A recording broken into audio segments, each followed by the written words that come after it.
Bonjour, nous sommes à Amiens, devant l'université de Picardie-Jules Verne, plus précisément au Hub de l'énergie. Dans ces locaux, la société Tiamat, qui vient de produire une technologie totalement disruptive. Partons à la rencontre d'Hervé Boeuf, son dirigeant. Donc, nous sommes dans le Saint des Saints.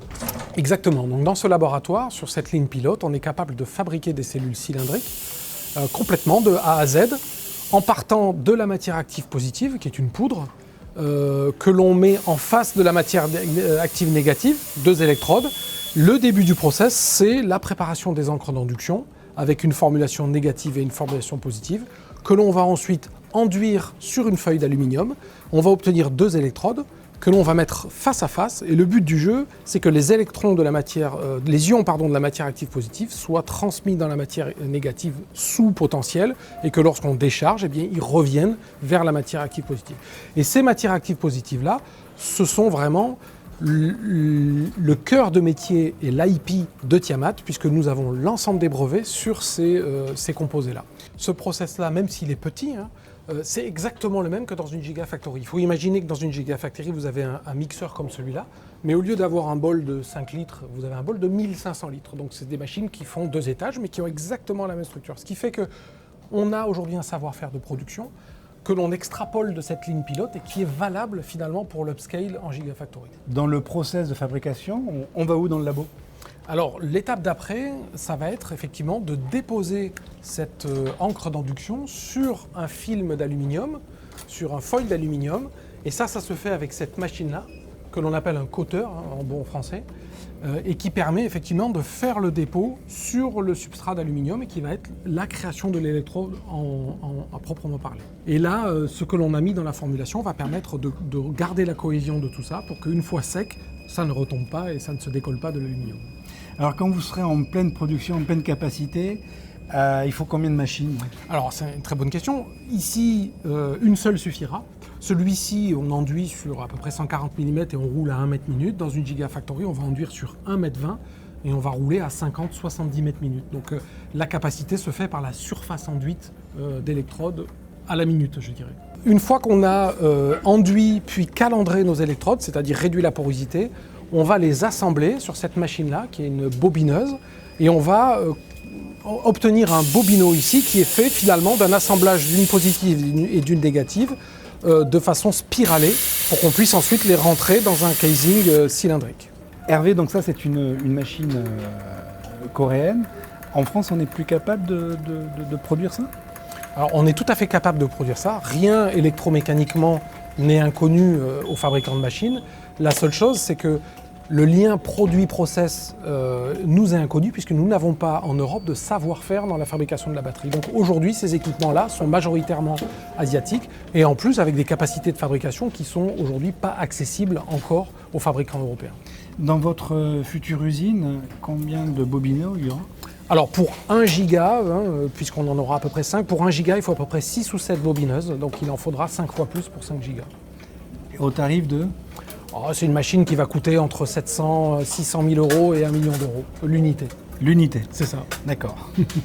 Hervé, une fois la bobine réalisée, elle part où ? Elle peut être intégrée directement à un appareil ?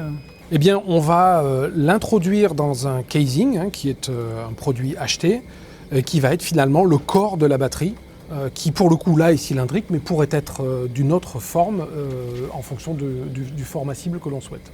Alors Hervé, une fois bobiné, il y a encore une étape essentielle. Absolument. Il faut que l'on injecte de l'électrolyte dans la cellule parce que ça va être finalement le milieu dans lequel les ions vont pouvoir passer de la positive à la négative. Et ça se fait dans une salle anhydre dans laquelle le point de rosée est extrêmement bas, il est de moins 50 degrés, pour qu'on évite d'avoir de l'eau, parce que l'eau, dans les batteries, lorsqu'on va les faire cycler, c'est l'ennemi de la batterie, c'est ça qui va être délétère par rapport au nombre de cycles et à la durée de vie. Donc là, vraiment, c'est un process qui est non seulement indispensable, mais qui coûte excessivement cher. Absolument, parce que tout l'air qui est repris doit être séché dans une grande roue dessiccatrice qui doit elle-même être séchée par des flux d'air chaud. Donc ça fait partie des points de consommation de courant les plus importants dans une Gigafactory, avec le séchage des électrodes et la formation qu'on verra tout à l'heure. Alors, une fois que justement on a rempli et séché, on va où? Une fois qu'on a rempli et séché, on va rajouter un couvercle et on va le fermer. C'est ici qu'on ferme et qu'on scelle. On va faire ce qu'on appelle la formation électrique, qui est en fait la première charge et la première décharge de la batterie. On y va? Allez. Hervé, dernière étape, c'est ici que l'on charge pour la première fois la batterie? C'est ça, donc c'est ce qu'on appelle la formation, qui est la dernière étape, effectivement. Et on va former à la surface des électrodes ce qu'on appelle une SEI, dans le jargon électrochimiste, qui permet effectivement de protéger les électrodes électrochimiquement et d'avoir une batterie qui dure longtemps. Et ça se fait en injectant un courant, premier cycle de charge, premier cycle de décharge, avec quelque chose qui est contrôlé par ordinateur sur nos cellules dans un environnement bien spécifique.